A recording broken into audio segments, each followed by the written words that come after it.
What is going on, you luscious luminescent llamas? Welcome to episode 6 of Total Pod Mode. My name is James, also known as Mr. Bames, and as always I'm joined by Will, also known as Who the Funk. How you doing, man? Good to be here, James. Another week. Good to see you, buddy. We're down another week. Friday. It's time for another podcast session. Always a pleasure. Thing that keeps me getting through the week, man. Yeah, absolutely. Yeah. No, it's a nice thing to look forward to at the end of the week. Always look forward to our catch-ups, and obviously, you know, the main event for me, as far as I'm concerned, is always the challenge. Well, this one's a good one this week. Okay. Yeah.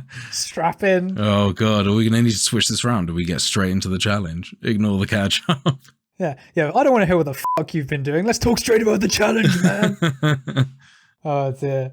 Well, before we get into any of that, really, we should probably do the old the socials. As always, you can find the podcast on Spotify, Apple Podcasts, really wherever you can get your podcasts from, because we live everywhere in the ether. You can find us by searching for Total Pod Mode. We also post regular video content of our playthroughs, stream highlights, as well as the podcast on our YouTube channel, Total Pod Mode. You can also find us on Twitter by searching for @TotalPodMode, all one word. Or you can find me on Twitter @Mr. Bames, and I'm also on Twitch under twitch.tv/MrBames_TPM. And you can find me at Whodafunk on Twitter, and I'm also on Twitch under twitch.tv/Whodafunk. Let's get into the catch-up. What did you get up to last week? Well, it's actually been kind of like a busy time, mostly preparing for what I hope to be a Grand Theft Auto 5 takeover. Now, I'm not going to get too ahead of ourselves, but let's just say the leaks over the week have actually inspired me to jump back on GTA 5 for the first time in a while. What leaks are those, sorry, mate? The GTA 6 leaks. There were GTA 6 leaks? Oh yeah. No, they came out. Yeah, they were. That was big news. we won't get ahead of ourselves, but no. I was scratching my shoulder while I said that, so that's probably going to be picked up on the audio. My apologies. Absolutely itching to get into the GTA 6 leaks. Sorry for that one. No, that's a great segment. No, keep rolling. That's good. I like it.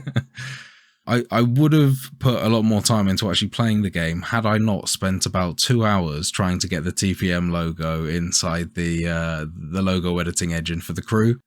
So, you know, I guess as of this point, me and you have played a little bit of the game together. We've played a few missions, and I think I had a bit of a carryover from, you know, I've essentially got like an already loaded 10-car garage, as well as a bit of money on the back burner. And then we both recently picked up the Criminal Enterprise pack. So again, we were loaded with a bit of extra cash and properties and things. Got ourselves a bit of a head start. Particularly good for me because all of my progress was on Xbox and I deleted it anyway. Yeah. So starting from scratch. Never getting that back again. Yeah, it's pretty brutal with, once it's gone, it's gone. But I assume you did that knowingly at the time. I did it knowingly, yeah. My reasoning was crap, but I did it knowingly, yeah. Basically, my reason, because when I decide that I want to start something again, to force myself into that decision, I'll delete the previous file, which on single-player games is great.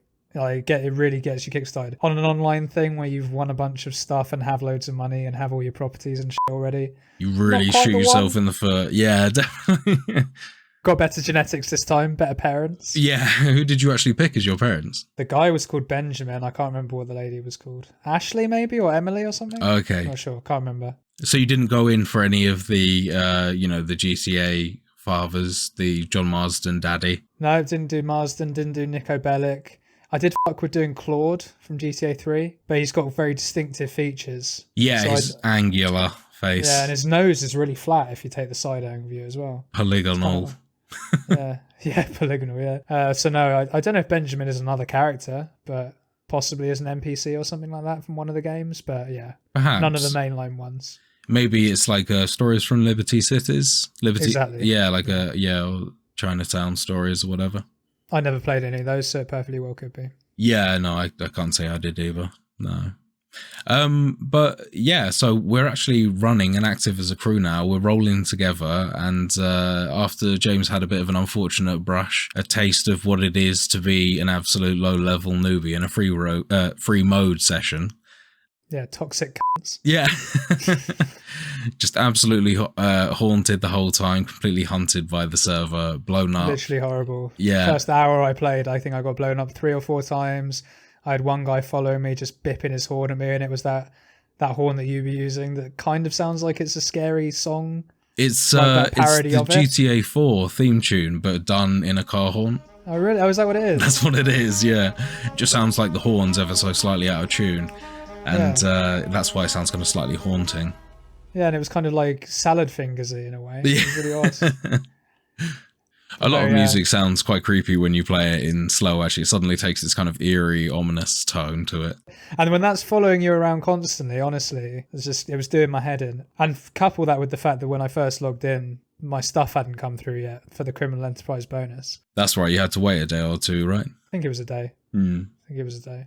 So after your unfortunate experience with the free road section, we actually managed to get into a couple of the missions together. And I would say, well, I would hope at least that you had a considerably better time playing as a team. You're kind of under much less of a threat. And I think that most players that did approach us, they were kind of put off by the fact that there was two of us there, clearly aligned, wearing white suits and in a white car.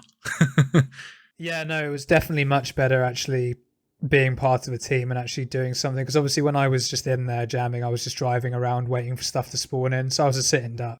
Yeah. Whereas, like you say, being with you, pair of white suits, I think at the time we were driving, I don't think that was when we were in your Lambo, was it? That was when... The Zentorno, no.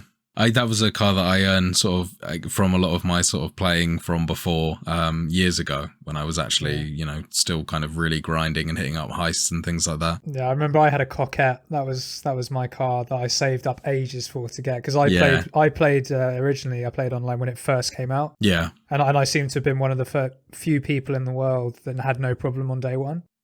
Yeah, absolutely. Yeah, I was straight in, no issues. Got into some races. King of the Gulf for a little bit. I couldn't even play it. I was days. stuck in the lobby trying to join me into the very first introductory mission where you meet up with Lamar. I would just get stuck in the lobby and it would just kind of disconnect, reconnect and get stuck in a loop. Yeah. Really weird. I don't know what happened. I guess I just got super lucky. Oh, you were probably the only person playing golf. That might be why I was winning. Yeah. I did get quite into the tennis though on the initial launch as well, and I did actually, to be fair, play quite a bit of golf. I was really impressed at the time that they had all of these sort of diversions in the game. It made it feel like a bit more of a life sim, as well as the fact that you could be heist. Well, you couldn't heist straight away on release, but there were a fair few sort of robbery missions and things like that you could do alongside tennis, golf. I think are you able to actually do yoga in multiplayer? I'm not sure whether that's possible. It's definitely a thing. I don't know about that. Yeah. Well, they've got like arm wrestling and other sort of... Yeah, that stuff was never there when I played before, so I'll have to give that a go. Yeah, added with the bikers update, I think. Yeah, you see, I played before there was any updates. Yeah. That's how long ago it was. Yeah. So there's absolutely loads. I think one of the main things I'm looking forward to getting into, and I hear is one of the best money earners, is the Cayo Perico heists. So, I mean, if anyone's listening and they're still actually clinging on to GTA 5, then for sure hit us up. Look for the Total Pod Mode crew, or we'll, I don't know, maybe we'll try and fit a link in the description for one of our YouTube videos or something, or maybe pop it in the Spotify episode description or something like that so people can join the crew from there. Otherwise, I'm sure they'll be able to find us under Total Pod Mode somehow. Yeah, I mean, we're out there. We're out there. In the ether. We need help. We need experienced hands to take us through the Cayo Perico heist and earn our millions. We want to take Total Pod Mode to a Los Santos kingpin level. Money laundering. Let's make it happen. We want to be a drug enterprise. That's exactly that. Yeah, we got to be real careful with like our conversations about this, because I mean, like, I just feel like at any point during this, you could just get like the kind of stuff. I want to be a gun runner and sell drugs. And just like, you're not even going to need to stitch that together. It's just going to be like, no, that's what you do in Grand Theft Auto Online. Without the context, it doesn't sound too great. But on that note, fine, I'll just be a pimp. No. Well, we support sex workers at Total Pod Mode. Yeah, exactly. So, that's kind of pretty much the tone of the missions in Grand Theft Auto, though. You're typically picking up drugs or picking up weapons equipment stolen from the military and dropping it off to one of your various nightclub locations or weapons hangars or something like that. Yeah. Or Gerald. Yeah, I mean, they do call it the Criminal Enterprise package. You do get a legitimate business included in it. You get a biker gang bar, I think, to begin with. And you also get a nightclub as well. I think that's built into it as well. They bring back Gay Tony from Ballad of Gay Tony from Liberty City. So yeah, but he was a really cool character, so I'm pleased to see him back. I would have liked to have seen some more GTA 4 characters, if I'm honest. I think Johnny was the name of the biker, right, in the Lost and Damned DLC for Grand Theft Auto 4. You're asking the wrong person, mate. Oh, you didn't play it, did you? So I guess that scene meant nothing to you when Trevor just fucking nails that guy and stomps on his head at the beginning of the game because his Trevor's been sleeping with Johnny's girlfriend, and Johnny comes up all pissed off. And Johnny's meant to be a real hard man in GTA 4. He's kind of like, you know, he becomes the leader of the Liberty City, whatever they're called, Liberty City biker gang. Ooh, yeah, that strikes fear into the hearts of their enemies. Oh, it's the Liberty City biker gang. Biker boys. But anyway, like, he's kind of established as a bit of a hard man protagonist. And then that was the way that they managed to immediately embed Trevor as an absolute psychopath, is just that badass from that game just immediately gets his head caved in by Trevor. So really sets the scene, sets the tone for his character going forward in the game. But yeah, no, I would have liked to have seen some more characters. I know that sort of Nico was very unlikely, but I think Luis is the name of the guy from the Ballad of Gay Tony DLC, and he was quite cool, and I can't think of a reason why he couldn't have showed up at some point. Who says he won't? Who says he won't? There's definitely plenty of time. I mean, if it's going to be probably 3-4 years till 6 comes out, realistically, and that's, again, without getting too far out of ourselves, assuming the leaks don't delay it too much. And in that time, I do not believe for a second there won't be more GTA 5 content. Especially as they've probably got a separate studio supporting GTA 5 online than is developing GTA 6. So I reckon there will be. Maybe not many, but I reckon there will be. Yeah. I mean, have we seen CJ yet? No, CJ hasn't made a comeback. It's in Los Santos, isn't it? So it is, yeah. They did make a kind of hint at. I think there was a rumor initially on that sort of either Big Smoke and I can't remember the name of the other dude, the one that was cooking up crystal meth in his backyard or something like that. Ryder, that's it. Yeah. You kill him, don't you? Yeah, that's just what I mean. Big Smoke gets killed as well, right? You smoke Big Smoke. At the end, but that's what I mean. They were kind of like, there were characters that resembled them walking down the street, and I think that it was kind of meant to be maybe a bit of a nod or something. But yeah, it's obviously it wasn't actually really canonical. I don't think any of these GTA 5 games are actually technically canonically linked. Like, although that they do reference the other characters, the game isn't meant to be this city in the same universe, despite the fact that there's all these connections between the games. They are meant to be kind of their own separate iterations in their own universes with just links to the same characters, but it's not meant to be taken literally. You know, it's not meant to be taken as it's all one world. That's kind of my understanding of the GTA 5 lore, which is a bit confusing because they do kind of tie these games together and reference the other games a lot within all of them. But Claude existed at the same time as Nico Bellic, existed at the same time as Tommy Vercetti, but they weren't actually all on the same timeline during their games, if that makes it any easier to understand. So it's a multiverse, is what you're telling me? It's essentially a Grand Theft Auto multiverse. Yeah. We got a million miles away from talking about how we did some missions together in GTA 5, God didn't damn, we did, yeah. But just going back to some of the things that we played online, the missions were really good. We ended up sneaking through a building that was owned by a security company, the FIB. I think it was the kind of GTA take on the FBI. And we had to sneak through and collect 3 pieces of hardware throughout the building. It was quite challenging. I think it was actually a mission where we had that, and then we had something else to do as well, didn't we? It was 2 different sites, 2 bits of data at each site, if I remember correctly. Yeah, but one of them involved us actually having to get a uniform and changing into that and sneaking through because, well, I mean, the very first attempt at that mission involved us kind of walking towards the barrier, and then just immediately all the security guards drew their guns and in classic GTA fashion just absolutely opened up on us as we were walking through the lobby. Because we forgot our disguises. Yeah, they didn't take kindly to that. Just walked in. Yeah. No, if I remember correctly, the other bit of the mission was we just had to shoot some fuse boxes on the outside of a building. Oh, that's right, yeah. Then we went to a pitch black place and stole some data. Yeah. Or one was a VR headset and one was something else. That's right, I had to use our torches to get out of there, I remember now, yeah. No enemies at all, none whatsoever. Yeah, we took on the kind of the hot objective first of all, and after dying a couple times to that, I think after the second death to that, we ended up going to the easier objective first. Of course, did that on the first try, and then came back round for the third try. And by that attempt, we'd learned that it was actually kind of quite feasible to do it as a stealth mission, and we had some real fun with that. We certainly did. You know, so in our final attempt in the FIB building, we went up the lift in our maintenance outfits. You know, no one suspected a thing, despite me sprinting to the door, slowing down, and then just being like, "Oh yeah, nothing to see here, boys. Like, just walking in." In my headcanon, I was whistling under my breath. You know, just sort of like casually. Don't mind us. We're just blending in.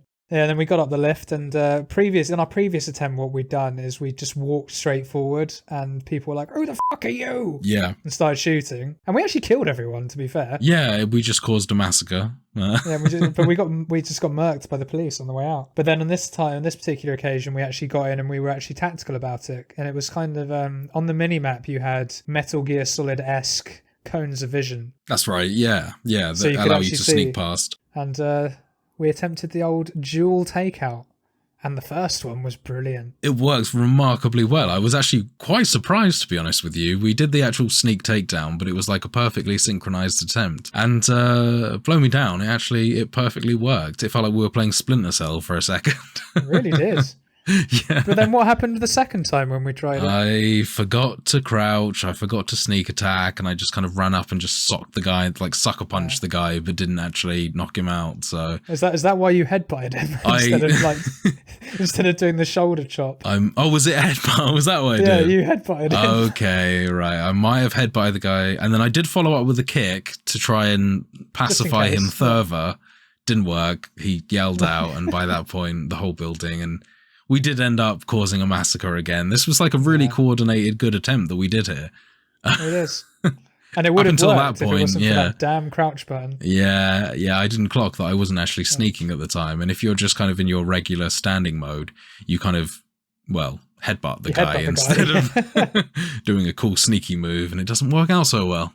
Yeah. As we discovered. I will say though, it was still perfectly synchronized. It was. The headbutt and your karate chop on the guy worked. Yeah, it definitely did. At first, I didn't realize at first, so I was like, "Why is the alarm going off? I thought we just nailed that."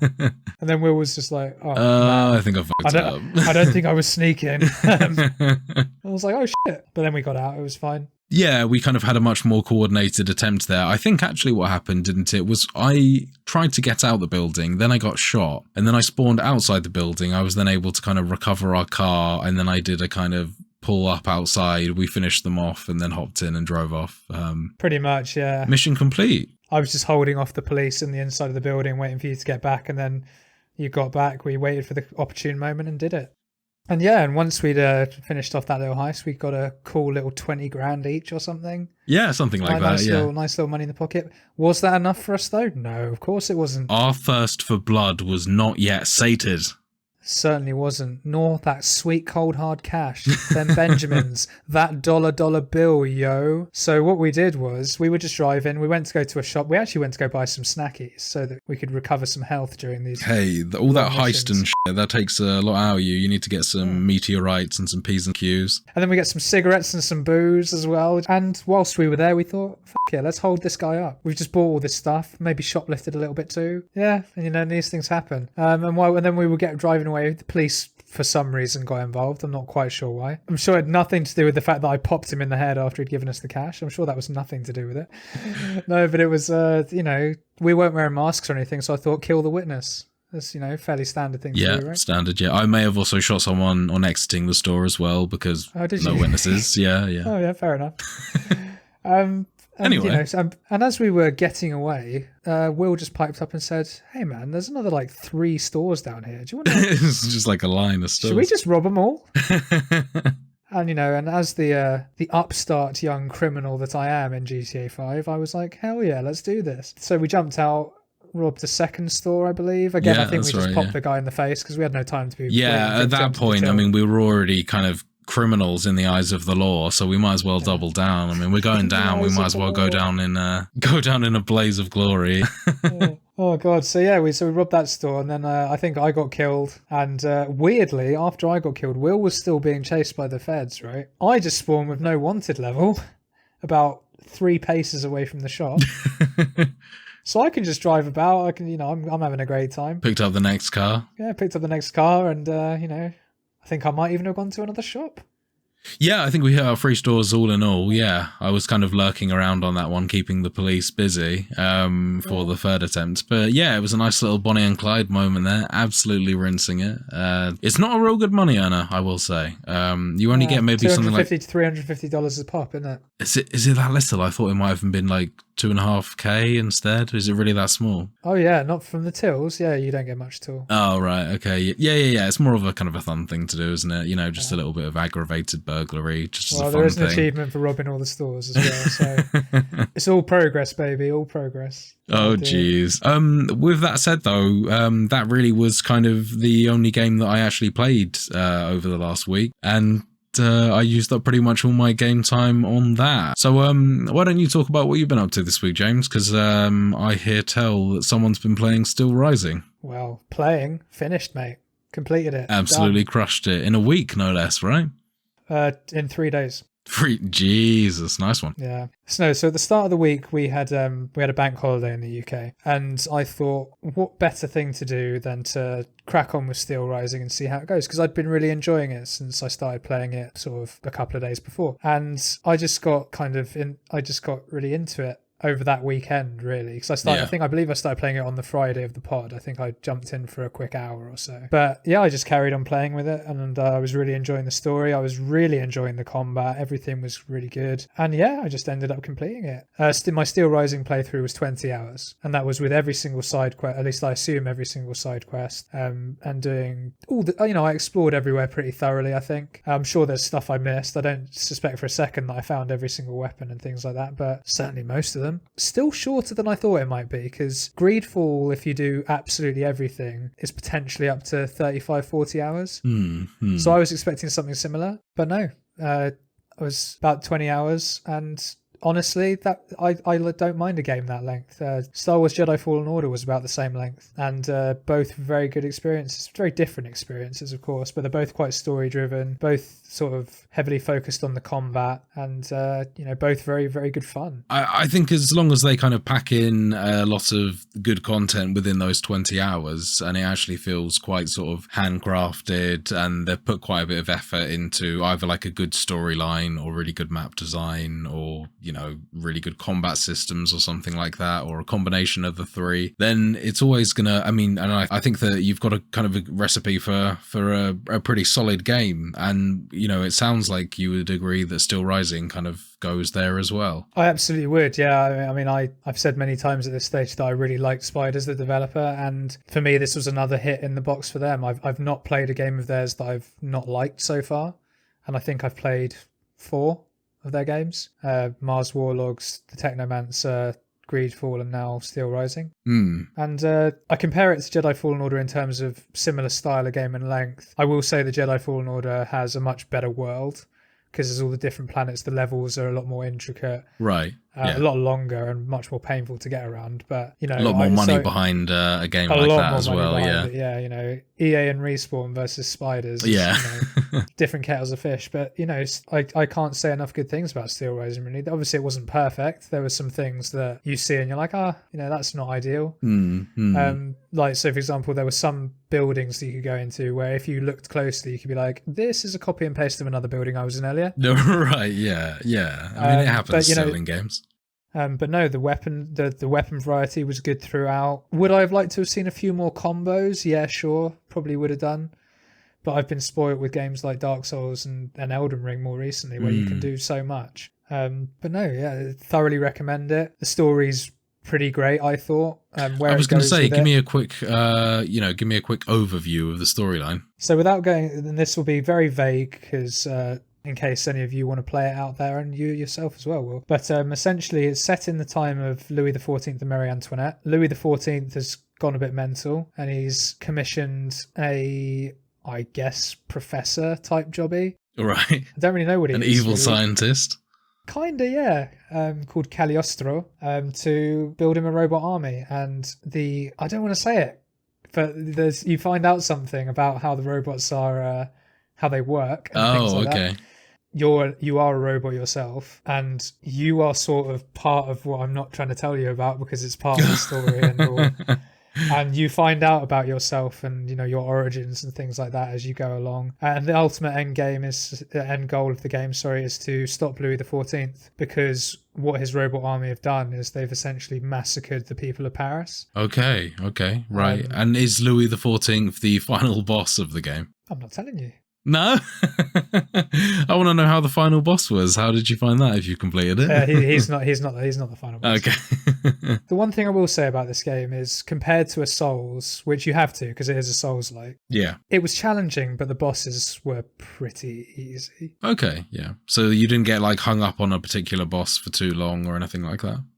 No, there was one boss that I died to one time because of an area of effect attack sort of perfectly done while I was in the corner of the arena, so I couldn't really move. Yeah. But otherwise, I did every single boss first time in the game. Every single mainline boss, I should say, every single main boss. There are a couple of mini bosses that I died to at the very, very start while I was still learning the game and things like that. But once I knew what I was doing, I didn't find it too hard on the bosses. I found that some of their attacks were quite predictable and you could sort of get around it. That's quite a clear indication there then, I suppose, that the boss is perhaps that kind of absolute FromSoft pedigree and those sorts of move sets and things like that. They've got all of those tricky moves absolutely down to a T, whereas a studio like Spiders, I think this is their first foray into Souls-like game, right? This is that I'm aware of, yes. Yeah, so yeah, you can absolutely appreciate the attacks are going to be that bit more predictable and simplistic and things like that. Not so much simplistic, I've got to say. No? Some of them were really, and the way that, because obviously every single boss in the game is a robot.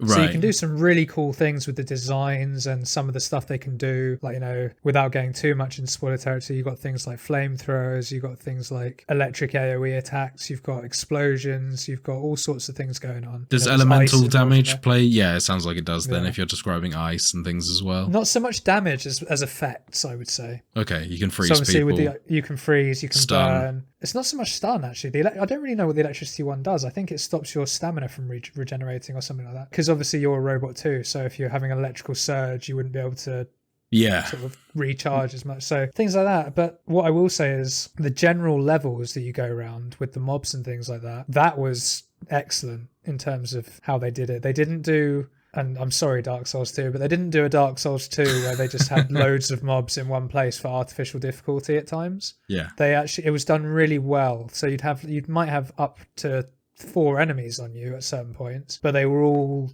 different types that sort of synergized perfectly together to give you a really nice challenge. Okay, cool. So for example, might have one big guy with a massive shield and a spear. Who moves really quickly, knocks you about, and has a lot of range for his attacks. Couple that with 2 sort of fairly standard mobs, and then a little spider mob who can produce a shield that will then give damage reduction to the whole team. Right, okay. So you've got to actually then kind of calculate which enemy you attack first and things like that. I like that. All of this is taking place in the alleyways of a broken Paris. So it's quite cramped at times. There is a stamina bar, so you can't just dodge infinitely and stuff like that. So there was some cool challenge to it, and I really enjoyed it. I loved the art style. I loved the sort of setting. I didn't think that I'd end up liking a sort of, I don't know how to describe it, an aristocraty looking robot, I suppose.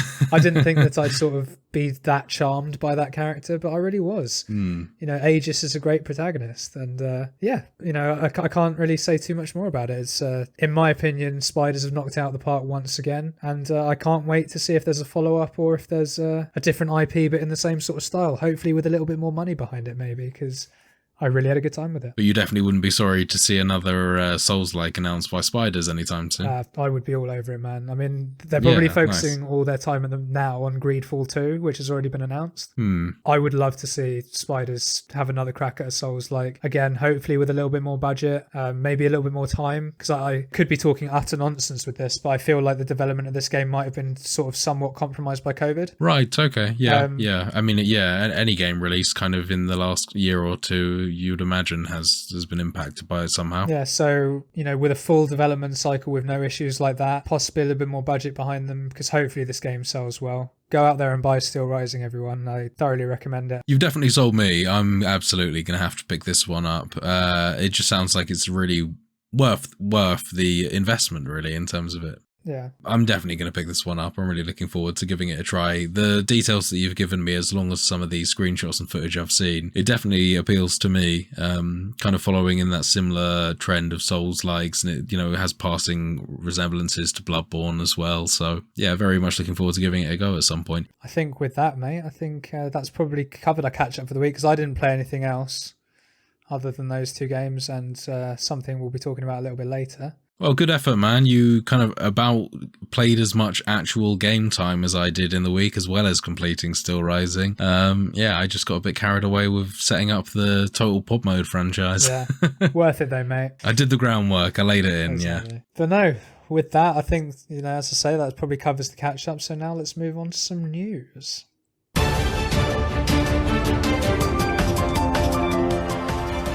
So, first news story this week, it would be remiss of us not to mention that last Sunday, a whole bunch of Grand Theft Auto 6 leaks happened. It was just an absolute clusterfuck of leaks, wasn't it? It just videos, one thing after the other.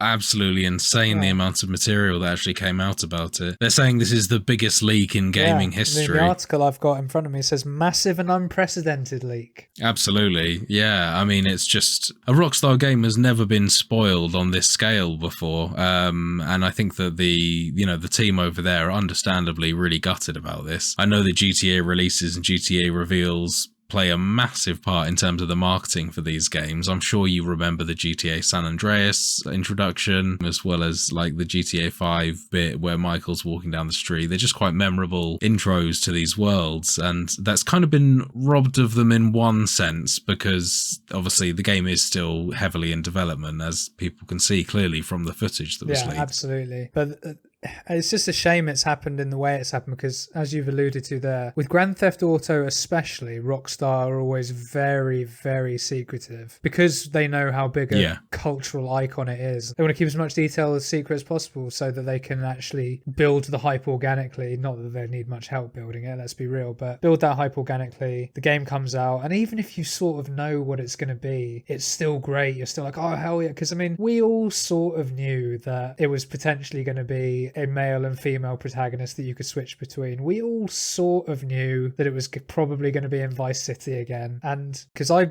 literally have read nothing about GTA 6 because I don't want that spoilers. I don't want any of that in my life.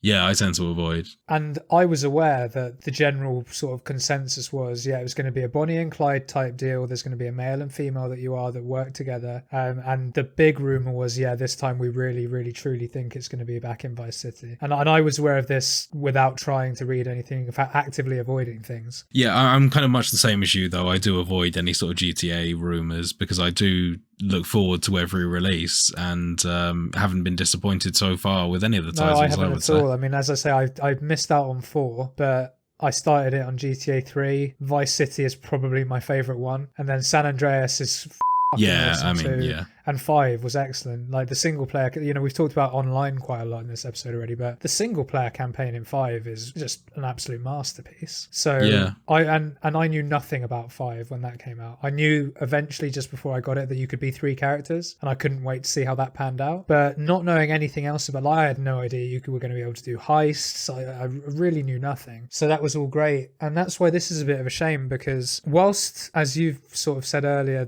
it's clearly sort of alpha footage, right? This is not any sort of it's not even alpha, probably. It's nowhere near ready. It's in development. I mean, placeholder textures, placeholder pedestrians all over the place. It's looking very, very kind of unpolished and basic sort of thing. I mean, even the protagonist character models, resolutions for the textures on them look lowered. And actually, during a lot of these leaks, you can even see sort of like memory warnings popping off, like saying, like it's completely unoptimized. It's just complete early stages, isn't it? It's all engine tests and things for the most part. And that's what makes it a shame, because obviously, as I mentioned there, you've got sort of 90 odd videos that have sort of been leaked. And really, there's too much going on in a lot of them for it to be fake. There's too many assets. There's too many GTA staples, if you like, in terms of game design. Some of the background noises, the conversations and things like that. And obviously, since all this has happened, Rockstar have confirmed that it is real. It's legit. Yeah, very quickly. I think it was within a day or two of these leaks actually coming out. And the message was that they were understandably really, really bummed out by this. And I can imagine that the feeling of the team going into work the next day can't have been too great. The atmosphere in the office after kind of having what's essentially your kind of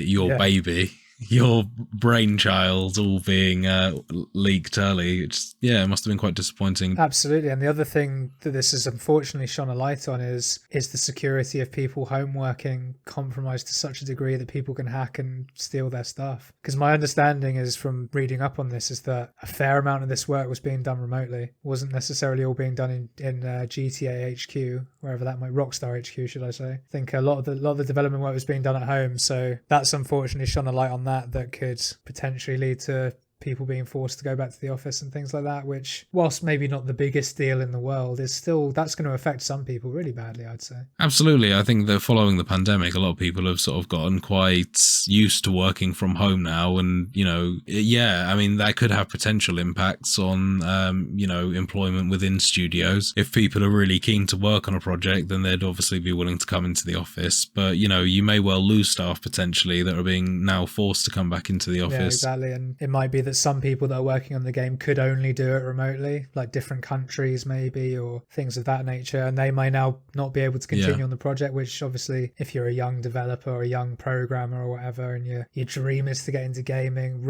you land a job at Rockstar working on Grand Theft Auto, you think you're in the money, don't you? You think, wow, this is the best thing ever. If that got taken away from you, I can't imagine that's great. Like, at all. Yeah. No, not at all. So no, it's a very, very sad situation. Apparently the FBI are involved, not the FIB, the FBI. Really? Not the actual FIB. Wow, the FBI this time, damn. To quote the article I've got here from IGN, given the extensive nature of the hacks and also the reported victims aren't one but two major companies, the FBI has gotten involved in the investigation. Yeah, I'm sure Rockstar are taking this very seriously from a legal stance. Are. I mean, they released a statement saying as such, really. Obviously they confirmed that it was all real. Obviously they confirmed it was an illegal third-party hack, so good to hear at least it didn't come from the inside. Yeah, absolutely. Like a disgruntled employee had leaked a bunch of stuff. Obviously, there seems to be a thing in gaming industry at the moment of deliberate leaks, as it were. But this game is way too far away for... Certainly, I would never suspect a deliberate leak on this, because a deliberate leak typically happens within a year of the game releasing, not 3-4 years away, And not looking this rough, let's be honest, it's a glimpse of like a skyline or a vista or something. You might see the Malibu Club logo or something on a skyline, but you wouldn't see your female protagonist robbing a clucking bell. So no, pretty big deal, obviously. And obviously, as a result of all this, there's been a lot of fallout. My understanding is that, I don't know if it's the same hackers, but I assume it is, are now holding Rockstar to ransom, saying that they're going to release GTA 5 and GTA 6, the whatchamacallem, source code or something like that. Thank you, that was what it is. Right, okay. Damn. Whether they have it or not, I don't know, but there's all these threats going around about that, and it obviously puts Rockstar in a pretty awkward position, because they probably don't want that shit getting out. No, to just have all of that leaked in the public domain. I mean, obviously it's not going to become public domain information, but the fact that it will be out there and able to be downloaded it must be a real shitty time all round. Yeah, really must be, and I think they seem to be getting the sympathy of the gaming industry, and rightly so. Well, in some aspects, I've also seen people saying, "Fuck Rockstar, they've been riding this cash cow GTA 5 for 9 years, they deserve this." Oh, come on. And I gotta say, I can't find any sympathy in that sort of sentiment whatsoever. There is, it's hard to ignore that section of the internet out there that really are, furious that the fact that Rockstar has sensed their way into a cash cow here and absolutely milked it until it's almost run dry. It's actually not showing any signs of running dry as far as I can see. And they've just kind of made a business decision with Grand Theft Auto 5, and a lot of people are really using that as a device to kind of hate on the company as a whole, I think. Yeah, I mean, well, don't get me wrong. Rockstar aren't angels. No, absolutely their not. crunch culture is one of the worst out there, if you believe what the stories say. So I should probably say allegedly. But didn't one of the brothers, I forget what they're called, but didn't one of the brothers leave as a result of all that? Dan Houser. Hauser, that's it.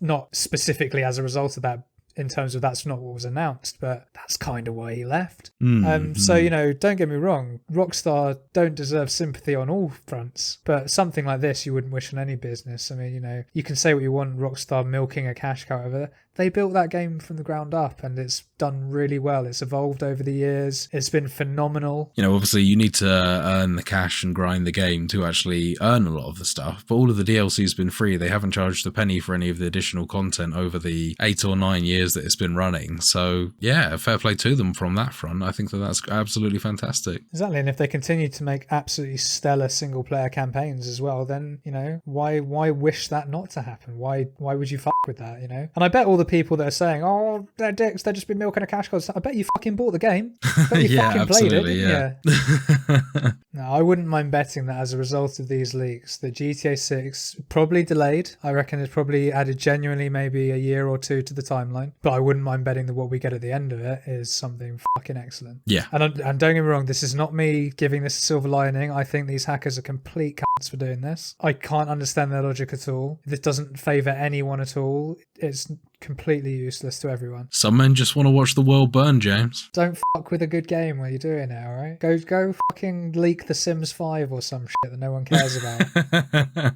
Don't come for GTA. But no, so just to tie a bow on the GTA talk, really, I hope that the developers are all okay. I hope that no one's mental health has been too seriously affected by this. It's just a really shit situation for them to be in, and I hope people don't lose their jobs over this as a result as well. But no, so moving on to our second news story. Bit more positive, if depending on how you look at it, really. But Nvidia has announced a new graphics card is going to be coming out October 12th, apparently. So at the time of recording, about 3 weeks soon. away, we are getting the RTX 40 series. Now, I jumped into PC at the 30 series, and I think it's excellent. I've got myself a nice little RTX 3080. I say little.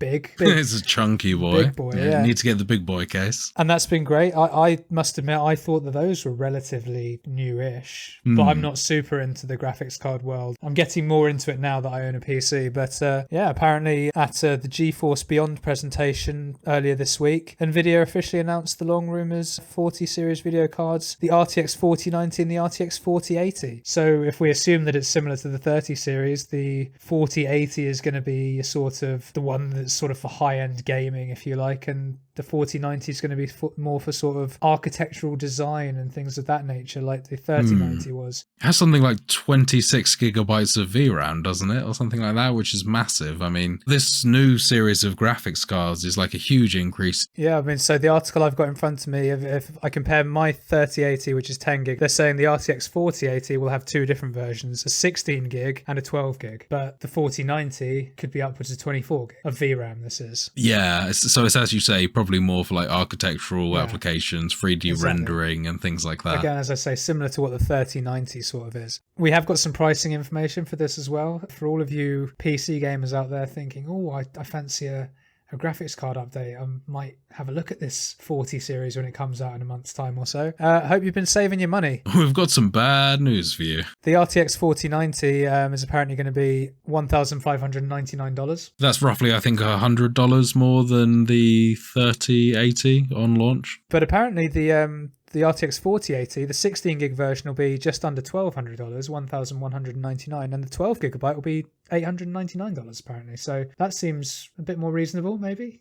Although, still very expensive. Yeah, I think a lot of people were hoping to see a decrease in the price between the 40 series and the 30 series, considering the sort of, situation around silicon shortages and microchips being produced, associated production costs and things like that. But it definitely seems like the storm isn't over. And it's funny you mention that, because the other piece of sort of news that came out with alongside this was Nvidia CEO Jensen Huang has stated that Moore's law is dead. Now, Moore's law is, I believe, the concept of over time, power goes up, price comes down. Yeah, as pretty much, the hardware sort of isn't as new, isn't as fresh, and can therefore be produced more cheaply, components are more readily available, the technology is sort of becomes older, if you like, and therefore is less expensive. Yep, according to the Nvidia CEO, that's not going to be the case anymore. Basically, we're going to be seeing price staying high as the power continues to rise. Moore is quoted as saying that a 12-inch wafer is a lot more expensive today, and the idea that the chip is going to go down in price is a story of the past. And that I can totally believe, because as a result of the pandemic, there was a massive silicon shortage, as everyone knows, in terms of anyone that was trying to buy a PS5, me having to wait 4 months for my fucking PC. Damn data miners. But so, I can believe that being true, but it's a little bit early to be saying this, I think. I think certainly short to mid-term, yes, the Moore's Law won't be a thing, because, whilst we are sort of out the back end of the pandemic, the effect on the supply chain is still going to be seen, I would say, for at least another 1 or 2 years. I can believe in the short to mid-term this being a thing, but I think for them to say that it's a thing of the past and it'll be completely dead, I think is a little bit too premature. What do you think about all this pricing malarkey? Well, obviously no one wants to hear that the price is staying up for these cards after there were sort of notions being tossed around that, we were looking to finally seeing a fall in graphics card prices. It kind of means good news for me, because I was kind of planning at some point within the next couple of years to actually buy myself the 30 series. And I can see that the release of the 40 series will trigger a fall in price for the 30 series, there being suddenly more demand for the 40 series. You say that, but, if the Nvidia CEO's statements are to be believed, you might not see that price reduction. Yeah, I'm thinking, I suppose, more on the sort of third-party seller / second-hand market sort of thing, where you are likely to find these things for a bit cheaper than necessarily on retail. So I think that it's definitely... I see it as good news. I think that people are going to be kind of clamoring to get the 40 series, and therefore there will be less demand for the 30 over the next coming years. But yes, I suppose, it makes sense. I can absolutely appreciate, especially with sort of the, the precious materials and metals that they use to produce these components becoming more and more scarce as well. I think that that's also a consideration in terms of some of the pricing for these things as well, that to make this actually sustainable, these things need to be priced appropriately. From a business standpoint, I kind of understand the statements. I don't think it lasts, as I say, but the business world is a cruel place, and if people are willing to accept it for a couple of years, then what's going to stop them from keeping it that way, People are willing to pay it, it's probably going to happen. But I'm not a fan of it. I think that when the technology does get older, you should become more readily available so that more people can experience gaming in the best possible form they can, for lack of a better phrase, because I'm not sure that's necessarily phrased well. It's cool that there's been advancements, and it's great that the 40 series is coming out. A little bit annoyed at myself that I'm kind of tempted, honestly. Yeah, it rubs me a little bit the wrong way that they're sort of saying, yeah, this new technology is coming, but don't expect the old stuff to get cheaper now, which is how it feels to me anyway. I guess my interpretation more from that was, rather than the old technology becoming cheaper, they were essentially meaning that the new technology isn't going to reflect the fact that it's becoming cheaper to make, that sort of thing. The new iteration is going to stay high, as opposed to them necessarily saying that the 30 series was going to remain extremely highly priced as it is now, or as it was back when we were looking at PC parts. Peak pandemic time, right? So it was probably slightly inflated at that point anyway, and understandably so. Yeah, absolutely, yeah. But yeah, no, it's an interesting stance to take, as I say. It's, on the one hand, you're letting the consumers know, hey, this is what we intend to do, but on the other hand, it's like, really, guys? Unfortunately, Nvidia's sort of the big daddy in this market. So really, in my opinion anyway, they're the mark of quality when it comes to graphics cards and things like that. So hey, who knows? I'll say that. I don't actually think mine is an Nvidia, but whatever. Shout outs to Zotac Gaming. But interestingly enough, and I won't go too much into this, there is another article on PC Gamer that questions this pricing structure anyway. Sort of saying, the tagline is $900 for a 192-bit graphics card. Seriously? There's clearly some sort of cynicism out there about the pricing structure as is. Initially, I can believe it because silicon prices are probably still very high. As the Nvidia CEO has said, chips and wafers and things like that nature, they are more expensive at the moment. But that price is going to come down in the next sort of 1 to 5 years. I know that's a big range, but you just don't know how long it's going to take the market to recover, really. But that will come down. So, and at that point, good business sense says that you pass those savings on to the consumer. In the same way that if the prices rise, you pass that on to the consumer too. That's the flow of business. But, fingers crossed the 30 series becomes cheaper when the 40 series comes out and is a little bit settled. And then maybe you can get yourself on the 30 series train. 38 series, gang. That'd be well nice. Finally, 4K ray tracing will be mine. Well, and having spoken about the death of Moore's Law there in that Nvidia story, another unfortunate death is coming in our third news story today. We reported a couple of weeks ago, 3 weeks ago maybe, can't remember exactly, that the Dark Souls 3 servers were finally back online, having been offline for 7 months or so, while some serious security breaches were being looked at. Unfortunate news, the Dark Souls 3 servers are offline again. Right, and is this actually taken down by FromSoft, or is this taken down by some sort of hack or security breach? This has been taken down by FromSoft. Thankfully, they've already confirmed that they found the issue. Okay, so there's not going to be another 7-month hiatus. Yeah, exactly. There's not going to be another lengthy period of time where they try and diagnose the problem. But no, apparently they found another issue with the multiplayer servers and they've had to take the service offline again. Although it does seem like it's not going to be quite as long pause this time. It does sound like it's going to extend the pause before Dark Souls Remastered and 2 come back online, though. It does sound like it's going to cause a delay there.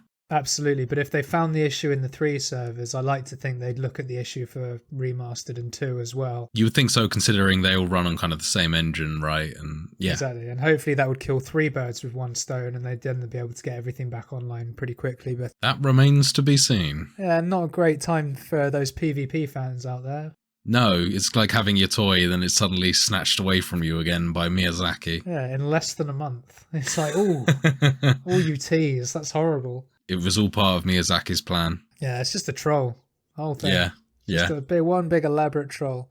But yeah, so no, it's a fairly quick news story that, obviously, as big old FromSoft fans over here with not news that we like to hear. I'm not the biggest PvP guy, but I did have a great time completing Dark Souls 3 with a friend relatively recently, and obviously we had a great time completing Bloodborne together. Well, it feels like f***ing ages ago now, I've got to say, but... Yeah, a long time ago now. Probably was a couple of years now, actually. Jeez, time flies. But no, so hopefully these can come back up and running because, as we've sort of teased previously, would be quite nice to do a trilogy stream, wouldn't it? Yeah, absolutely, yeah. I'm really keen to get on doing a trilogy stream. Also, it's just kind of a lot of people, it's preventing them from actually going back and fully enjoying these titles. So you just hope that it's back up as soon as possible. Get better soon, Dark Souls 3 Online and all the other ones. We miss you. We'll send you your flowers. And then sort of finishing off the news with quite a fun story, this one, really. Myself and Will are pretty big fans of video game critic, YouTube sensation, Video Game Donkey. He's revealed that he's made a new video game publishing company called Big Mode that aims to bring good games to light and give devs support. My understanding on this is that it's going to focus sort of more on indie titles and shining a light on the gems of the indie scene that can be found sometimes, as Donkey has done before with games such as Hades, Super Meat Boy, Undertale. Yeah, he's actually really done a lot for these studios by actually kind of bringing this to a much larger audience that he has. Yeah, and Hades won Game of the Year. Let's not forget that. Maybe not the official game. It's won a Game of the Year award. I don't know if it was that one. But it's really cool to see that Donkey's actually now put together a studio as kind of has the assets and the funding together to do this and support those titles more directly now. So looking forward to seeing what he's actually going to come out with, or what talent he will put together and produce video games. Absolutely. It's going to be very interesting to see. And great news for the fans of his current content as well. No plans for that to stop as a result of this. He may well use his channel to promote Big Mode games going forward, but we're still going to get those wonderful Donkey critic videos that we know and love. Actually, related to this week's news, go and check out Donkey's GTA 6 leaks episode right after checking out the podcast. It's fantastic. Yeah. No spoilers, you're all right. Yeah, you're fine. If you are bothered about watching any of the GTA 6 leaks, you'll be fine watching that video.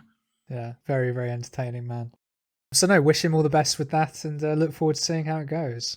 But with that, Will, we've come to the end of the news. So now it's time for the challenge. The game's challenge.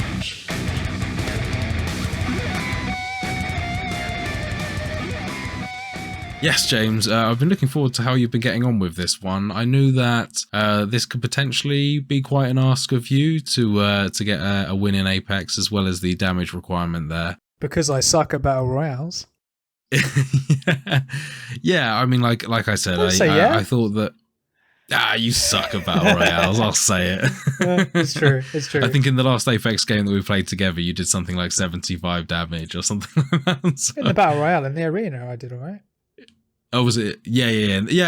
Definitely. Like arena's a bit more of Give like me an assaulty. some credit. This is the thing. Is I wouldn't say you're a bad FPS player. I would say the battle royale presents an issue to you, whatever that is. I can't pinpoint whatever that issue is, but I can't deny the fact that we have a terrible history of playing together on most battle royale games, save like a couple of Warzone victories. I think that we clinched before playing with some other people as well. Yeah. Shout out George and Charlie. Yeah, and Liam, for that matter. Oh, yeah, that's right. Yeah, we got a nice tasty win with Liam as well. Yeah, but it's... I think the issue with Battle Royales is that I'm better at fighting AIs than I am humans, evidently. I don't know what it is. I don't know if I'm just a bit too bait running out and looking around and think, who knows? Who knows? It's very easy to get caught unawares. You need to be kind of constantly vigilant. Exactly, and I think also it doesn't help. I'm not massively into battle royale games. I like them, sure, they're fun, more for the social side rather than actually playing them. And as a result, I'm not quite as acutely into it as I might be for something that I really enjoy, like a FromSoft title that we were speaking about earlier. But yeah, who knows? I am shit though. I fully cop to that. So go on then. Enough teasing, James. How did you get on with Apex? Well, Will, I hate to say this, but I haven't really got a great deal to talk about this week. I'll start off by saying that I did fail the challenge. Dun, dun, dun, dun. However, I am not going to take 100% of the blame for this. Now, I know that sounds like a weird statement. Respawn.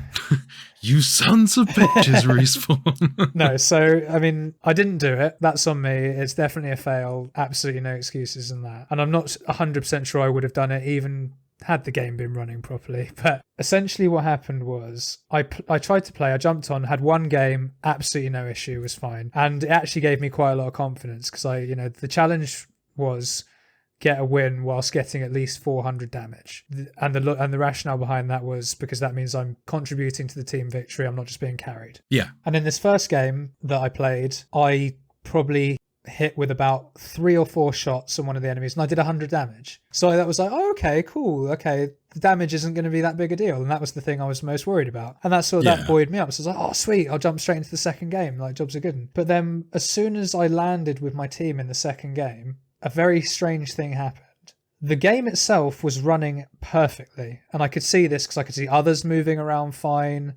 My shooting was still on point, like that was no issue there. But I encountered a bug, an error, I don't know what it was, where essentially I couldn't run properly. It was almost like I was running through treacle and I was kind of stuttering and almost rubber banding, but not rubber banding. It's a really bizarre, and I can't really explain it. Only really seems to affect movement, but yeah, it's like you kind of walk forwards a bit and then you kind of walk 2 feet forwards and then snap back a foot. Yeah. And that's all happening in the space of a second. Yeah, it's no good. Like really juttery, really hard to sort of control almost, and just, fine when you're just wandering around exploring. I say fine, not ideal, but manageable while you're just wandering around exploring buildings. But the second you get into combat, it's just, you're dead. You're a sitting duck. Because it's impossible to get to cover. And even when you're like sliding, did you ever encounter a situation where you were able to sort of get to a hill and slide down it while that was happening? Because what you'll notice is you can obviously travel further because you're traveling faster, but then immediately you're snapped back up to halfway up the hill again, still sliding, and then you'll go down. No, see, I never did that on a hill. I did slide and it made it better, but I did experience just that. I was snapping back, I was stuttery, and it was just incredibly hard. It was like I was playing with permalag, but my connection was fine because, as I say, the rest of the game was running smooth as. I finished that game. And again, I ended up with probably 70 to 80 damage. Like, I hit some people, I was doing okay. And I thought, the first game was fine. I've never had any issues with this game before in the time I played it. I'll jump into a third game. It might have just been a one-off, might have been the server, could have been anything. The next game I did it again. So I quit straight away because I was like, there's no point, not working this. And I stopped playing, went online and was reading up on, trying to find what this bug could be. Is it something to do with my hardware? Is it something to do with my game? What is it? And the general consensus seemed to be, give it 24 hours, see if that makes a difference. If it doesn't, uninstall your game, reinstall it, and see if that helps. Now, naturally, it's a 65 to 80 gig game. I don't want to be uninstalling that and reinstalling it if I don't have to. So what I did was I gave it 24 hours, tried to play again, issue's still there. Same thing happened again. So I quit straight away. So this is like a really consistent thing. I mean, for you at least, I've had this issue happen to me before, but it's usually fixed. I just, quit out of a game, join back into another one, and then it's fixed for me typically. I've never had it over such a sustained amount of games like that. It's really bizarre, man, because I'm exactly the same. I didn't expect it to last. I thought it would be gone. But yeah, it hadn't. So unfortunately, I uninstalled the game and reinstalled it to see if that would make a difference. And I'm very sorry to say it didn't. I reinstalled it. I jumped back in again today before the pod to see if I could get sort of a last gasp sort of rush for victory. And no, the first game I jumped in, same thing happened again. As soon as I landed, bouncy boy, rubber banding about. Really stuttery. Damn, that is such a shame to actually have a challenge kind of hampered, if anything more, just with issues with the actual game itself, rather than having enough time to complete it, or the difficulty of the game, or even just, how frustrating a game is. This is actually just purely, there's a bug. Yeah. Very disappointing that you weren't able to do this challenge. Whilst I don't massively like Battle Royales, as I've mentioned before, I was looking forward to giving this a real go. It's something that we could have played more together and it would have been really fun. The times we have played, I'm shit, but it was still fun. Yeah, absolutely. The shooting mechanics and things like that are absolutely spot on. The movement and agility compared to most first-person shooters is the best in its field. And I think a lot of people would probably agree that in terms of first-person shooter, the modern day ones, this is probably up there in terms of one of the very best out there. Just a shame that it's hampered by sort of so many bugs and glitches. I've run into sort of numerous ones over the years playing it. Such a shame that it reared its ugly head during your challenge week. Yeah, and the bigger shame and the surprise, really, I suppose, is that 24 hours and a hard reinstall later, it's still doing it. Because, I've played I was about to say I played a shitload of Warzone. I think I've got about 6 days total or something in it. Oh, right. Yeah, nice. I didn't actually know you'd played that much. Well, pandemic, man. Oh, right, yeah. Nothing compared to, I won't name and shame. It's one of the 3 people you mentioned earlier, I'll give you that. But last I checked, I think they were on about 35 days or so. Damn, that's commitment there. It's probably gone up since then. It's a real shame. And, talking about Warzone there, that's the one I have the most experience with, and that's the one I know. And one of the reasons that I sort of fell off Warzone a little bit was because there were constant little niggly bugs like this that would never be fixed. It was almost seemed like you'd patch over the game with an update and it would bring the bug back sometimes if it had been fixed before. Yeah. I played Warzone as recently as probably 2-3 months ago. Having not played for, a considerable amount of time, like maybe 3 to 4 months before that. And, in the first game we played, a friend got stuck in the wall. And this is a game that's been out for years. This shit shouldn't be happening. I don't know whether it's the fact that it's a big online game. I don't know whether it's to do with how it was built, but fundamental issues that keep bugging out. And my concern now, possibly completely unfounded because I haven't got that much experience in Apex, but my concern now is that Apex is the same. I've had four games in a row where I haven't been able to move.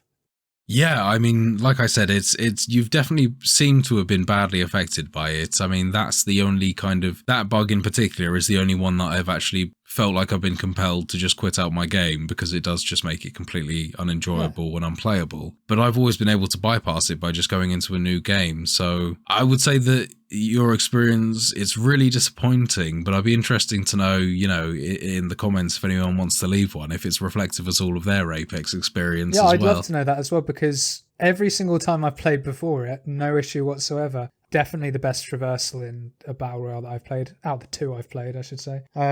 The gunplay, I think, is better in Apex 2 in terms of the way that the guns feel and they move. The bullet travel and things like that the range drop and things. It all works really nicely. But I have to say, I concede that Apex's is better, but I probably prefer the Warzone guns and how that works, most likely because I'm more used to it and it's a little bit more user-friendly. I was going to say, it probably has a lot to do with familiarity with the weapons as well as a faster time to kill in Warzone as well, I think. And the other thing, and again, I probably wouldn't be saying this if I'd managed to play more than 4 games of Apex, and well, not even 4, really 2. 2 and 2 quit outs in the last week. But I didn't get a chance to learn any of the weapons, how the attachments really worked. So I'd sort of just be picking up things. My backpack would be getting full, and I'd be trying to manage it as best I could, but I didn't really know what was going on. Whereas at least in Warzone, you don't have to worry about any of that, really. You can pick up as much ammo as you want until you have the max ammo of that type. Your guns and attachments and things are done all external to the main game itself. It's all done in loadouts. So you don't really have to worry about any of that. But that being said, it was a mechanic I was looking forward to getting into because I imagine you can do some really cool things with it. Do you know what, James? I think I'm going to have to stick this one in the back pocket. I think that this is probably the first challenge. I know we've kind of said that we wouldn't really revisit challenges, but I might just have to tuck this one away. Special circumstances, I might have to bring this back at some point. And fingers crossed, at a time when Apex is performing much better for you. Well, I mean, I've lost quite a lot of faith, I won't lie. In the coming days, I might try it again and see if it's still there, but I'm not going to lie. If it happens another couple of times, probably just going to uninstall the game and forget about it, honestly. Really, my only takeaway is that of frustration. Fix your game, Respawn! You'd get on well on the Apex subreddit, mate. You'd be a champion there. Oh, wow. What the f***, Respawn? Get your shit together. Well, yeah, it's just bizarre because I've never had a situation like this before, really. Yeah. It's a very weird one. So, yeah, unfortunately, it sucks for the content. Apologise for that, but I don't really have any stories this week. But yeah, it was a real shame, and I was actually pretty bummed out about it. But I'm not going to let it get me down. I'll dust myself off and be ready for my next challenge, and hopefully it's in a game that fucking works. Yes, yeah.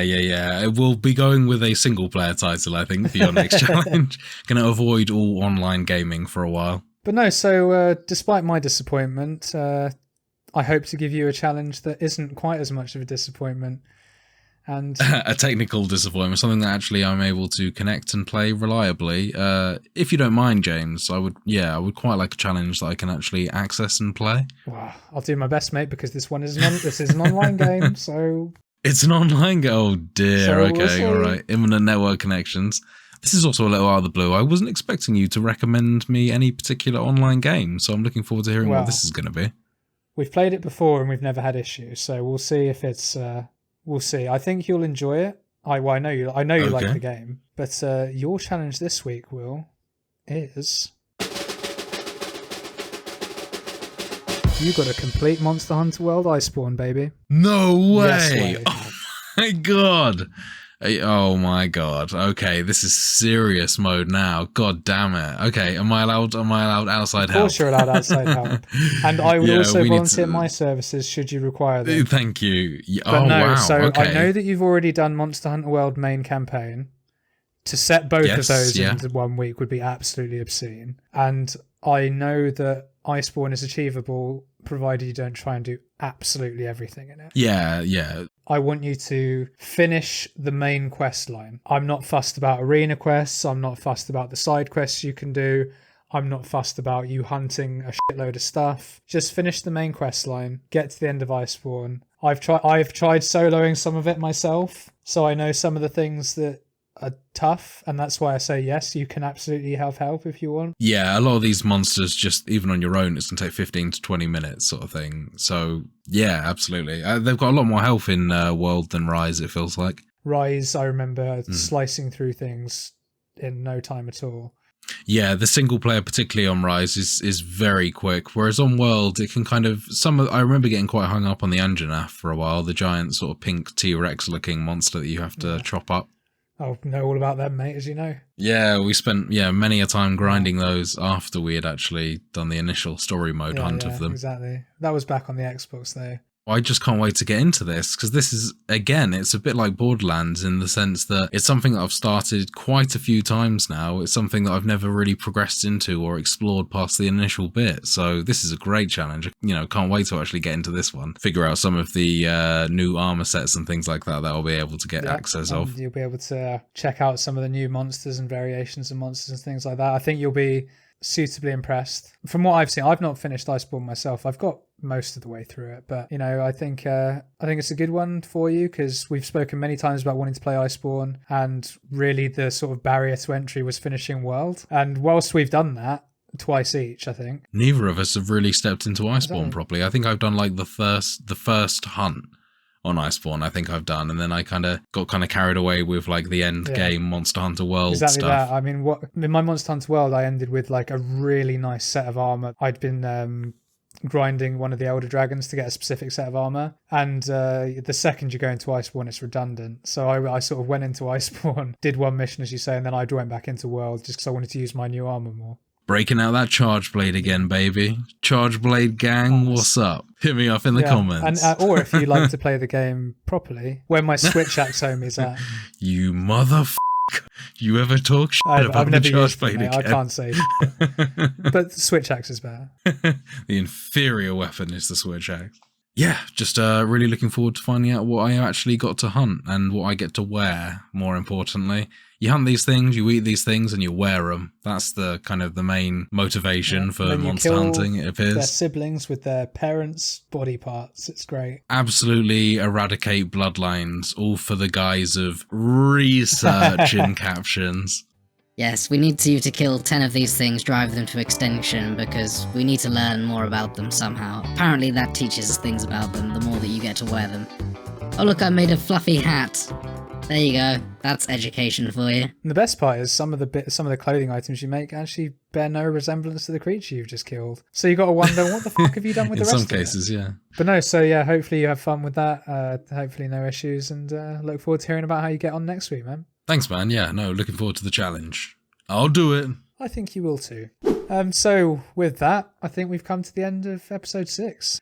What have we learnt this week? Well, I learnt that Apex is patchy as fuck, unfortunately, which I wasn't expecting to learn, but I did. And I also learnt some hackers can be complete assholes. I've learned that the Rockstar emblem creator for your crews is a tough and harsh mistress, but with a couple hours work and a lot of sweat, blood and tears, mostly tears, maybe a little bit of semen. Yeah, we finally got there, and I was able to actually sort of establish the total pod mode GTA crew. So sign up here with a link. We'll put it in the below somehow, or maybe that's not even a thing. Maybe you just need to search it. I don't know, but anyway, we'll figure out a way to get some more members recruited into the Total Pod Mode family. And then we'll take over the world. Take over the Los Santos. But no, you did a great job with the emblem, man. I think you can be very proud of yourself. And with that, we conclude the episode. And if you've enjoyed what you've listened to tonight, then please do check us out on Spotify, Apple Podcasts, wherever you get your podcasts from, really, because we can be found pretty much anywhere. Just search Total Pod Mode and we're sure to pop up. We also post regular video content of our playthroughs, stream highlights, as well as this podcast on our YouTube channel for you lucky people. YouTube channel being called Total Pod Mode. You can also find us on Twitter by searching for @TotalPodMode, all one word. And you can find me on Twitter @MrBames, and I'm also on Twitch under twitch.tv/MrBames_TPM. And you can find me at Whodafunk on Twitter, and I'm also on Twitch under twitch.tv/Whodafunk. And with that, we say goodnight to you lovely people, and until next time, goodbye.